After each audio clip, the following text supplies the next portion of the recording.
අලුත් භාෂාවක් චතුර විදියට කතා කරන්න තියෙන ආසාව ඒක ඉතින් අපේ ගොඩක් දෙනෙක්ට තියෙන දෙයක් නේද? ඒත් ප්‍රශ්න තියෙන්නේ වචන කන්දරාවක් දැනගෙනත් අවශ්‍යම වෙලාවට වාක්‍යයක් ගලප ගන්න බැරුව හිර වෙන එක. ඒ හැඟීමත් හරිම සුලභයි. අපි මේක බලවත් ඉගෙනුම් ක්‍රමයක් ගැන කරන විශ්ලේෂණයක් විදිහට පාවිච්චි කරලා බලමු. කතා කරන්න ලොකු ආසාවක් තියෙනවා. ඒත් මෙන්න මේක තමයි ගොඩක් දෙනෙක් හිර වෙන තැන. වචන 10 ගණක් ඔළුවේ තිබ්බට ඒකෙන් චතුරව කතා කරන්න පුළුවන්කම ලැබෙන්නේ නැහැ කියන එක තමයි ඇත්ත. එතකොට මොකද්ද විසඳුම? ඩික්ෂනරියම කටපාඩම් කරන එකද? නෑ, ඒක නෙවෙයි. විසඳුම තියෙන්නේ භාෂාවක ගෘහ නිර්මාණ ශිල්පය. ඒ කියන්නේ ඒකේ තියෙන සැකිල්ල හරියට අල්ලගන්න එක. හරි, අපි මේ ගැන ටිකක් ගැඹුරට යමු. මේ කියන්නේ වචනේ පස්සේ දුවනට වඩා නැවත නැවත පාවිච්චි කරන්න පුළුවන් හරිම බලවත් වාක්‍ය රටා patterns කීපයක් ගැන අවධානය යොමු කරන එක. හොඳයි. එහෙනම් අපි බලමු මේ කියන පළවෙනි මූලික රටාව මොකක්ද කියලා. මේකෙන් කතා කරන්නේ අනාගතයට තියෙන සැලසුම් ගැන. මේකට කියන්නේ going to රටාව. දැන් මූලාශ්‍රයත් කියන විදිහට මේකේ තේරුම කොහෙවත් යනවා කියන එක නෙවෙයි හොඳේ.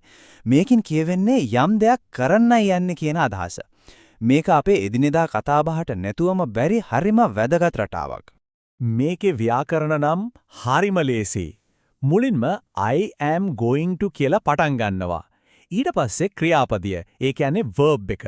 ඒක මුල්ම ෆෝම් එකෙන්, බේස් ෆෝම් එකෙන්ම දානවා. බලන්න මේ ක්‍රමයේ තියෙන සරලකම. හරි. දැන් අපි මූලාශ්‍රයෙන්ම ගත්ත උදාහරණ ටිකක් වේගෙන් බලමු මේ රටාව කොච්චරනම් දේවල් වලට පාවිච්චි කරන්න පුරුවන්ද කියලා. මෙන්න පළවෙනි එක. මම පොතක් කියවන්නයි යන්නේ. ඊළඟට මම දවල් කෑම ගන්නයි යන්නේ.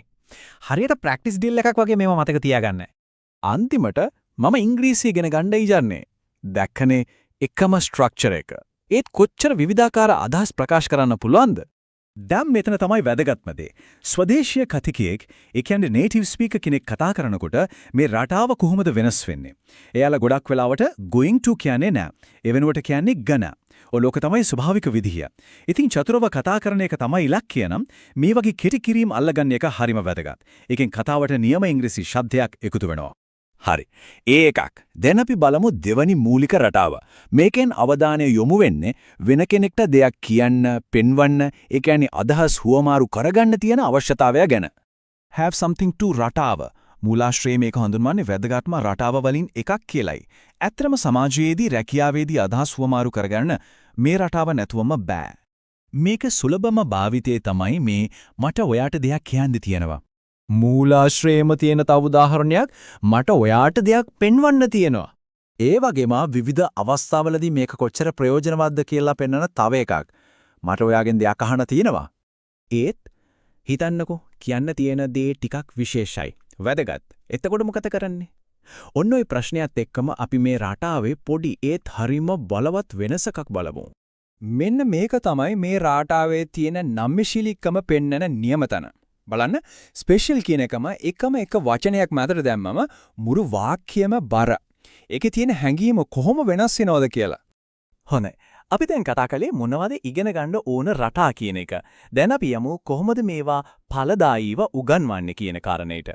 මොකද මේ රටා ටික දැනගත්තට විතරක් මදි, ඒව උගන්වන විදිහත් හරිම වැදගත්. මූලාශ්‍රයේ තියෙන සාර්ථකත්වයේ රහස තමයි මේ දේවල් ටික. එකක් නිතරම පාවිච්චි වෙන රටාවලට අවධානය යොමු කරන එක. ඊළඟට නැවත නැවත පුහුණුවෙන් ඒක ඔළුවටම දාන එක.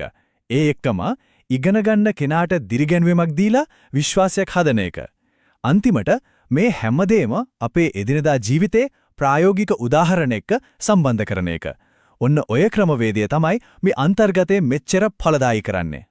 ඉතින් මේ හැමදේකින් අපිට ගන්න පුළුවන් ප්‍රධානම පාඩම කෝ අයිඩියා එක මොකක්ද?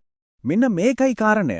නිකම්ම වචන පොත් පිටින් කටපාඩම් කරනවට වඩා මූලික රටා කිහිපයක් හරියටම අල්ලගෙන ප්‍රගුණ කරන එක චතුරව කතා කරන්න තියෙන බලවත්ම උපාය මාර්ගය.